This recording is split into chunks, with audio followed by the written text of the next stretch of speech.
Hello friends, আমি সায়ন। শুরু করছি আজকের নতুন একটি গল্প, গভীর রাতের কন্দন। এই গল্পটি সমস্ত ঘটনা কাল্পনিক এবং গল্পটি সবটাই আমার নিজের লেখা এবং এই গল্পের সমস্ত কণ্ঠস্বর আমার নিজস্ব।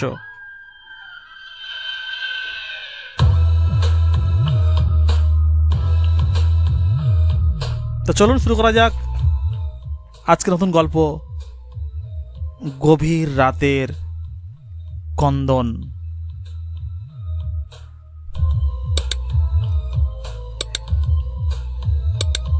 আজ যে গল্পটি বলবো সে গল্পটি একটি স্কুলকে ভিত্তি করে।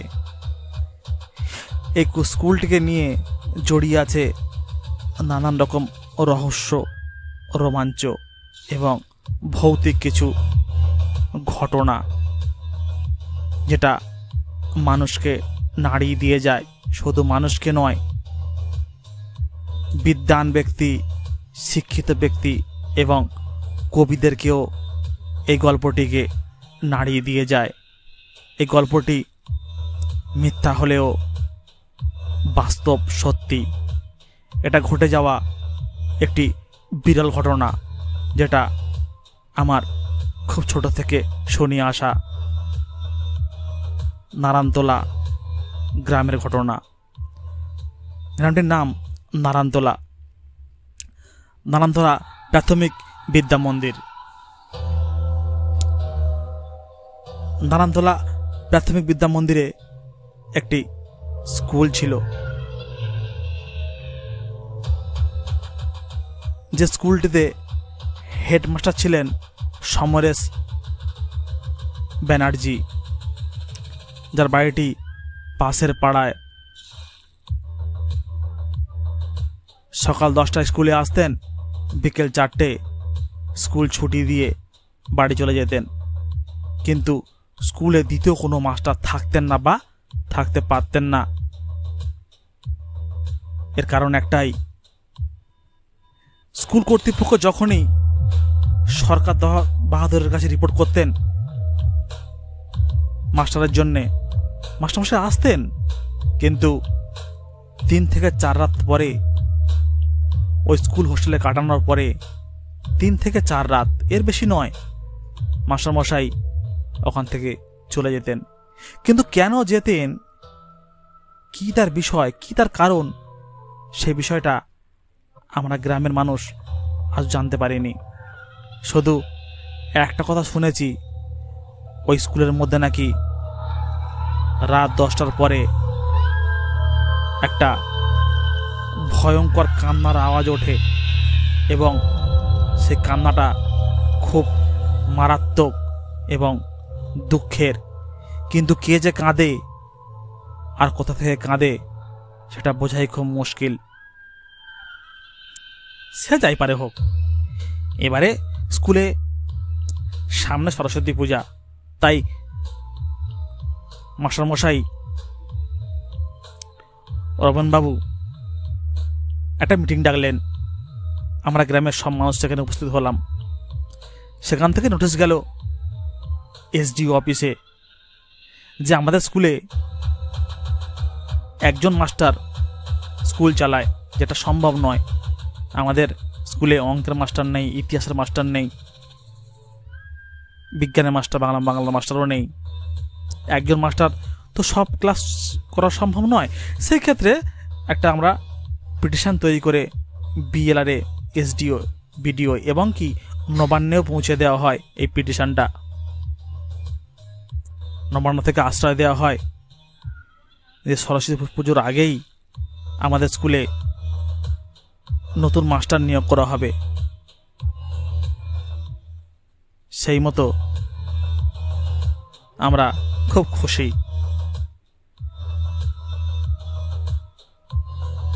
সরস্বতী পুজোর ঠিক কিছুদিন আগে এক মাস্টারমশাই এসে হাজির। স্কুলের বেশ কিছু দূরে একটি চায়ের দোকানে একটি গাড়ি এসে থামলো।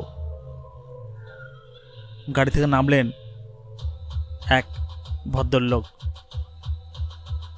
পরনে সাদা শার্ট, একটা কালো রঙের প্যান্ট এবং পায়ে বুট, চোখে একটা পাওয়ারফুল চশমা। হ্যাঁ, ভদ্রলোক প্রায়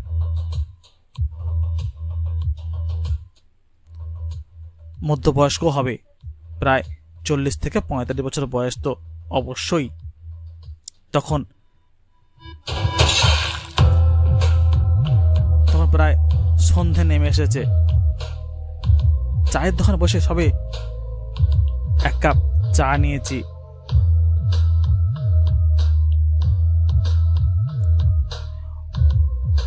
এমন সময় একটি রিক্সা দাঁড়ালো।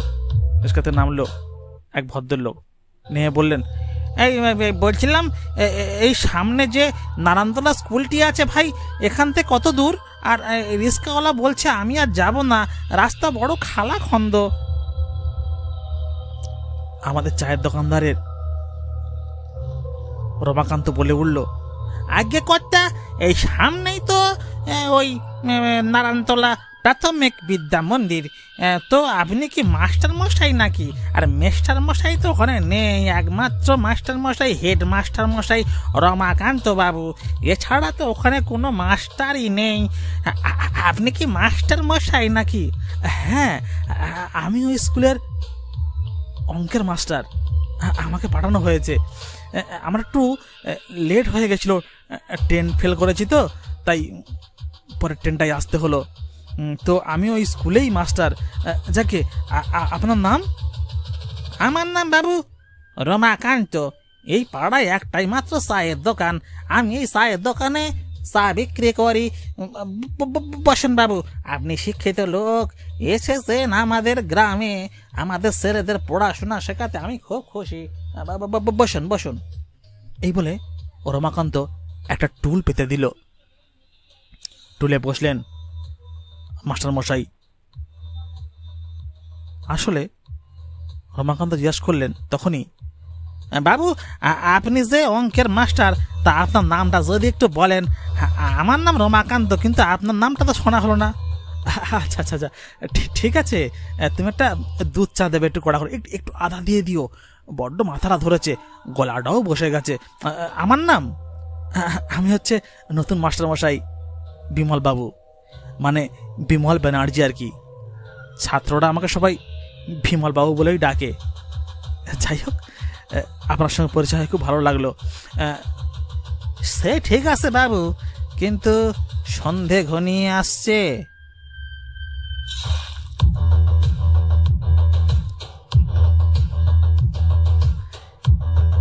সেই মতো একটু পরে আমাদের গ্রামের সমস্ত ঘরের দরজা জানলাগুলো বন্ধ হয়ে যাবে। আর আপনি যে এসেছেন আমাদের গ্রামে, সেই মতো এই গ্রামে আপনি উঠবেন কোথায়? কোনো কি কারোর বাড়িতে ওঠার সিদ্ধান্ত নিয়েছেন, নাকি স্কুলের বোর্ডিংয়েতে উঠবেন? একটু আমাকে যদি বলতেন। না না, শোনো রমাকান্ত, আমি স্কুলের বোর্ডিংয়ে উঠবো। এই তো সামান্য ক টাকা মাইনে পাই, তার উপর যদি একটা কোনো বাড়ি ভাড়া নিই বা কোনো বাড়িতে উঠি, সেখানে তো ভাড়া চাইবে, বা সেই সঙ্গে সঙ্গে অনেক খরচা হবে। আমার অত খরচা করার ইচ্ছা নেই। বাড়িতে বাবা মা আছে, মাথার উপরে দুটো বোন শিয়ানা বড় হয়ে উঠেছে, তাদেরকে বিয়ে থা দিতে হবে।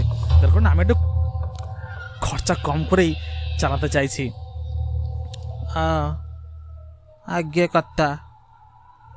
কি হলো,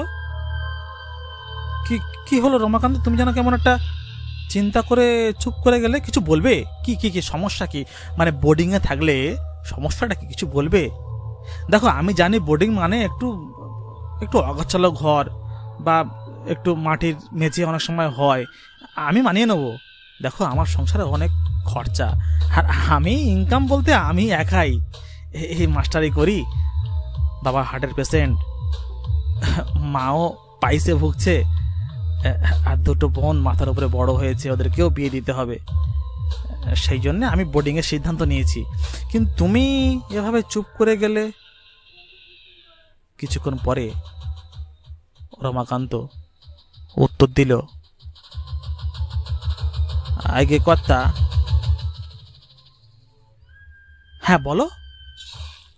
রমাকান্ত এবার আশেপাশে চারিদিক ভালো করে দেখে নিয়ে বলল, কিছু মনে করবেন না কর্তা, একটা কথা আপনারা কইতাছি।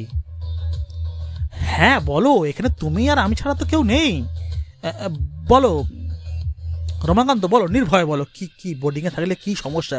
আচ্ছা আমাকে তুমি বলো, আমি কারোকে বলবো না, বলো কি হয়েছে।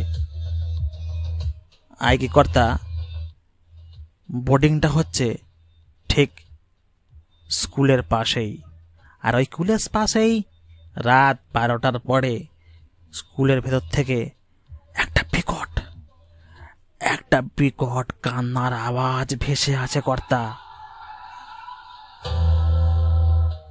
যে আওয়াজে তার পরের দিনকারই মাস্টাররা স্কুল ছেড়ে পালিয়ে যায়, আর আপনি ওই বোর্ডিংয়ে থাকবেন। এইটা শুনে আমার যেন গার মধ্যে কেমন কাঁটা দিয়ে উঠতেছে কর্তা। আচ্ছা মাস্টার মশাই, আপনি দয়া করে এই বোর্ডিংয়ে যাবেন না। আপনি পারলেন আজকে রাতটা আমার বাড়িটায় কাটান।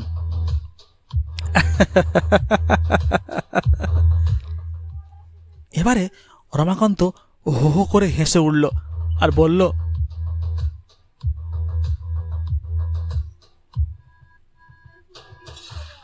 কইতা, কথাটা আপনারা যে বলছি, আপনার মুখের দিকে তাকিয়ে আমার হাসি পেল বেশ। আপনার মুখে চোখে কোনো ভয় নাই। আপনি জানো আমার মুখ থেকে গল্প শুনতেছেন। স্মরণ কর্তা, ওই বোর্ডিংয়ে আপনি থাকবেন না। ওই বোর্ডিংয়ে যে মাস্টার মশাই এসে তারপরের দিন তাকে বাড়ি চলে গেছে, এমনকি অনেক মাস্টার মশাই রেজিগনেশন লেটার লিখে চাকরি খুইয়েছেন। ওই বোর্ডিংয়ে আপনি থাকবেন না কর্তা। এই কথা শুনে মাস্টার মশাই বিমলবাবু একটু হেসেই উঠলেন।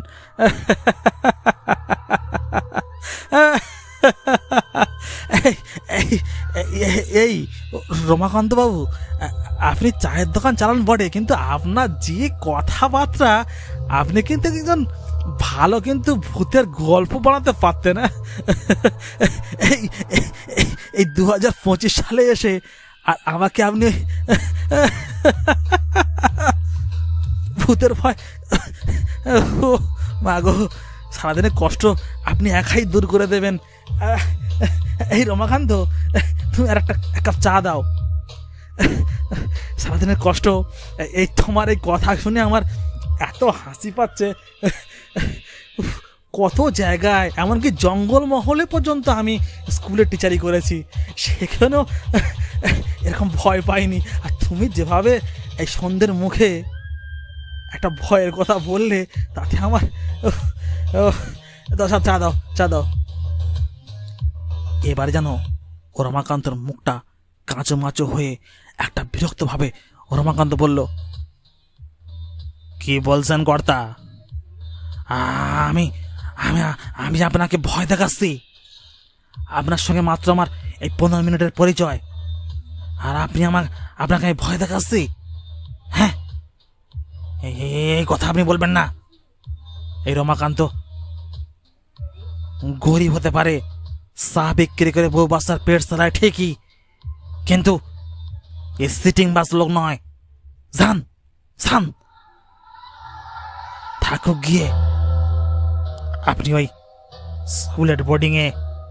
আর রাতের বেলা যে ঘটনাগুলো ঘটেছিল ওই মাস্টারদের সঙ্গে যদি আপনার সঙ্গে ঘটে, তাই রাতের বেলায় আমার কথা মনে পড়বে, কেমন? এই বলে রমাকান্ত চায়ের দোকানের দরজাটা খাপাক করে বন্ধ করে দিয়ে খটমট করে বাড়ি চলে গেল। আমি কিছু ঠিক বুঝে উঠতে পারলাম না। ভাবলাম কি হলো, আমি তো জাস্ট ওর সঙ্গে একটু মজা করছিলাম, কিন্তু রমাকান্ত এত রেগে গেল কেন? ঠিক আছে, আমি পায়ে পায়ে এগিয়ে গেলাম নারায়ণতলা স্কুলের দিকে। নারায়ণতলা প্রাথমিক বিদ্যালয়ের কাছে গিয়ে দেখলাম ওখানে তখনও অপেক্ষা করছে আমার জন্যে হেডমাস্টার মশাই রমেশ ব্যানার্জি। ওই সমরেশ ব্যানার্জি আমাকে বললেন, আরে আপনি এত দেরি করে ফেললেন, এই তো রাত হয়ে যাচ্ছে, সেই মতো এই গ্রামের সব ঘর দূরে দরজা জানলা বন্ধ হয়ে যাচ্ছে, জানেন তো গ্রামে ইলেকট্রিক নেই, আর এই সব আপনি রাত করে ফেললেন, চলুন বোর্ডিংয়ে চলুন। আর এমনিতে সন্ধ্যের পরে আমাদের গ্রামটা কেমন শুনশান হয়ে যায়, কেউ বাইরে বেরোয় না, কে জানে ওদের কোন ভূতের ভয়তে ওরা আর বাইরে বেরোয় না। আমি বললাম, কিসের ভূতের ভয়? কি ভূত আছে এখানে? না মানে ভূত কিছু নয়, ওই রাতের বেলা নাকি কি সব স্কুল থেকে একটা বিকট আওয়াজ ফাওয়াজ বেরোয়, এইসব লোকজন বলে আর কি। আমি কখন বাড়ি চলে যেতাম, এই তাই হয়তো আমার বউ বাচ্চা হয়তো অপেক্ষা করছে, আমি এখনো যাইনি। শুনুন, এই স্কুলের পাশেই বোর্ডিংটা আপনার, আপনি এখানে থাকুন, আর এখানে ওই স্টোভ আছে এবং চাল ডাল সবই আছে, আপনি ফুটিয়ে খাবেন। আর কাল সকাল থেকে যদি না চান তাহলে আমি একটা রান্নার মেয়ে জোগাড় করে দিয়ে যাব, যে দিনের বেলা আপনাকে রান্না করে দিয়ে যাবে, আর আর সেই রান্না আপনাকে সারাদিন খেতে হবে, আবার সে লোক সকালে আসবে, কেমন? আচ্ছা ঠিক আছে ঠিক আছে ঠিক আছে, আপনি যান। এই বলে হেডমাস্টার মশাই রমনবাবু চলে গেলেন। আমি স্কুলের বোর্ডিংয়ে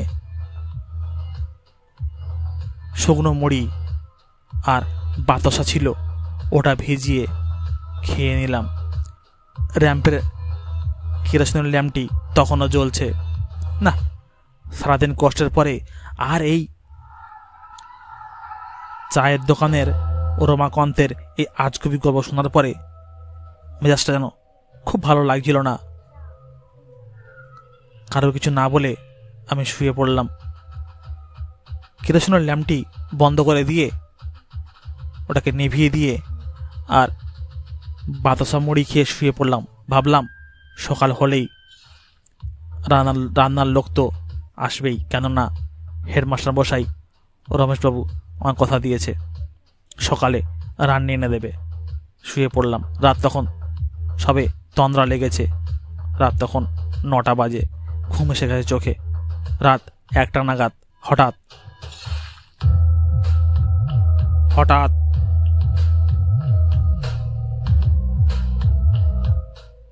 স্কুলের ভেতর থেকে সে একটা ডুগরি পিটে কান্নার আওয়াজ।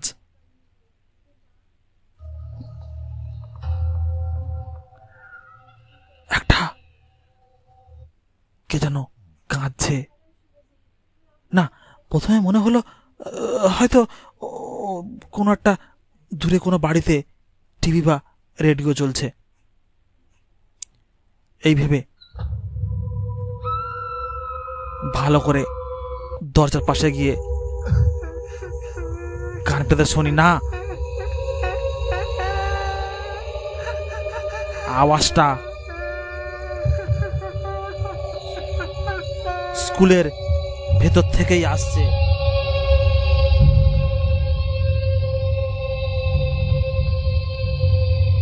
কে?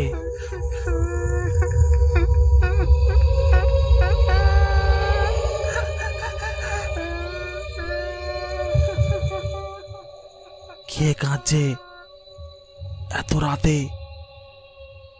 এত গভীর রাতে একটা ফাঁকা স্কুলের ভেতরে?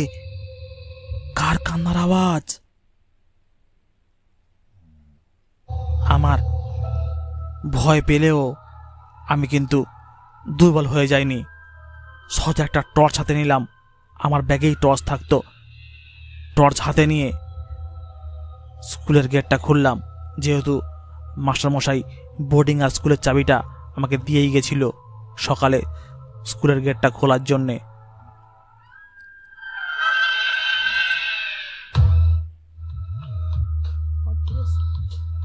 সেই মতো আমি স্কুলের গেটটা খুললাম।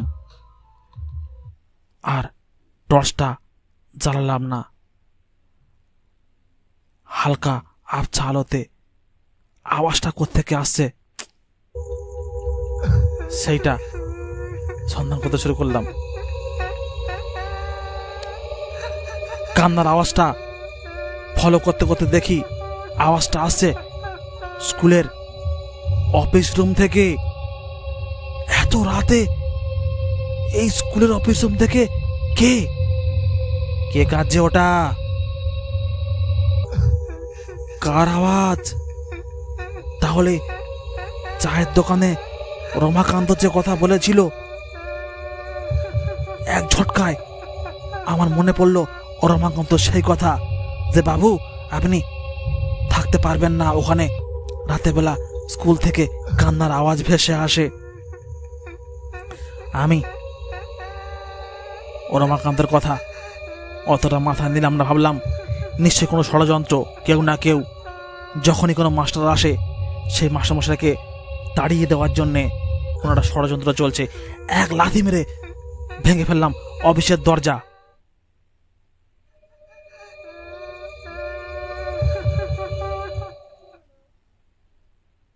কান্নার আওয়াজটা পুরোপুরি বন্ধ হয়ে গেছে।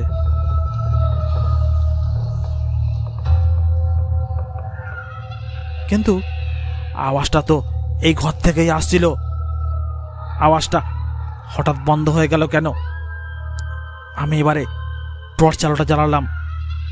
টর্চ মেরে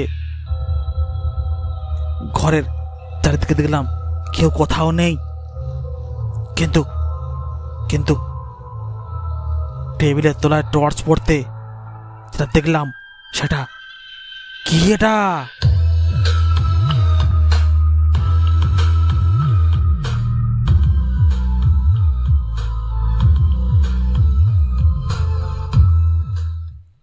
কি ভয়ঙ্কর,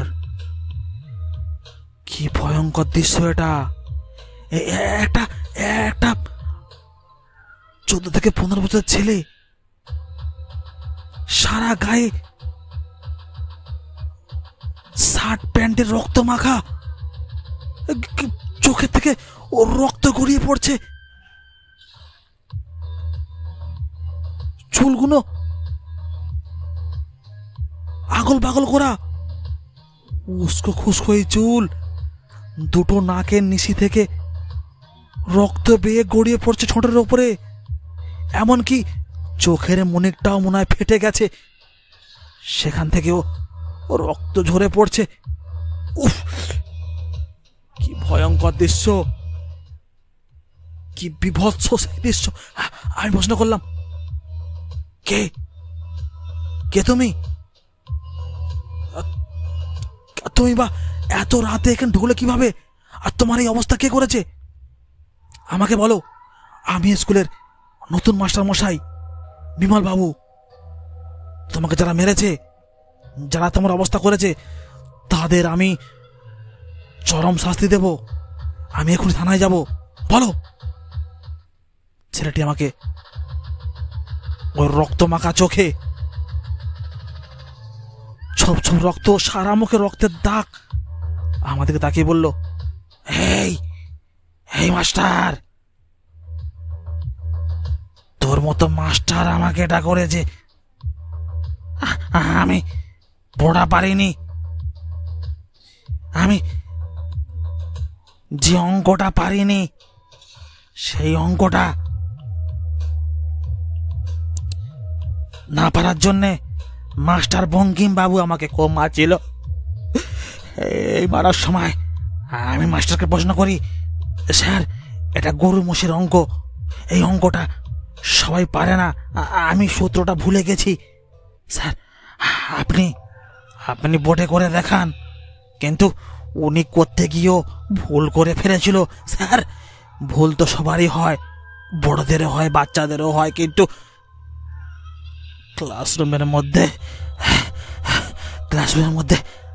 আমি এসে ফেলেছিলাম, তাই অফিসে ডেকে আমাকে ওই আলমারির মধ্যে লুকিয়ে রাখে। আমার কে কিছু একটা নাকে শুকিয়ে দেয়। আমি অফিসের আর্মের মধ্যে পড়েছিলাম। যখন স্কুল ছুটি হয়ে গেল তখন সব মাস্টার মশাই ছাত্রছাত্রী চলে যেতে আমাকে বের করলো, করে আমাকে বিভৎসভাবে মেরেছে। দেখুন, আমার নাকের মধ্যে কাঁটা কম্পাস ঢুকিয়ে দিয়েছে, চোখগুলো ফুটো করে দিয়েছে কম্পাসের সূঁচ দিয়ে। আর ওনার প্যান্টের বেল্টের চাবুকটা খুলে ওই বেল্ট দিয়ে আমাকে এত মেরেছে, আমি মারা যাওয়ার পরেও আমাকে ছাড়েনি, আমার মৃত্যুর পরেও আমাকে মেরেছে। আমি এই স্কুলে কোনো মাস্টারকে টিকতে দেব না, শুধু একমাত্র হেডমাস্টার রমেন বাবু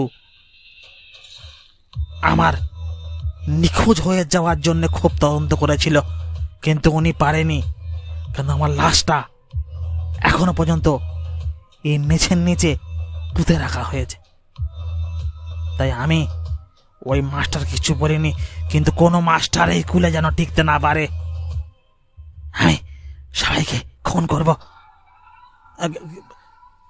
আমি সব বুঝতে পারলাম যে একটা শিশুর সঙ্গে কি অত্যাচার করা হয়েছে। আমি বললাম, দেখো, তোমার সঙ্গে যেটা হয়েছে তার শাস্তি অবশ্যই সে ব্যক্তি পাবে। সে যে স্কুলে থাক তাকে শাস্তি দেওয়া হবে। ওকে সান্ত্বনা দিয়ে বললাম, দেখো, তুমি আমার ছাত্র সন্তানের মতো, আমি তোমাদের গুরুজন, শিক্ষা দেওয়ার জন্য এসেছি। তোমার ভাই বোন, তোমার পাড়ার ছেলে মেয়েরা সবাই পড়াশোনা করতে এখানে আসে। সবার কথা চিন্তা করে তোমাকে একটা সুযোগ দাও, আমি পুলিশ নিয়ে এসে তোমার লাশটাকে তুলব এবং ওই মাস্টারকে শাস্তি দেব। দয়া করে একটা সুযোগ দাও।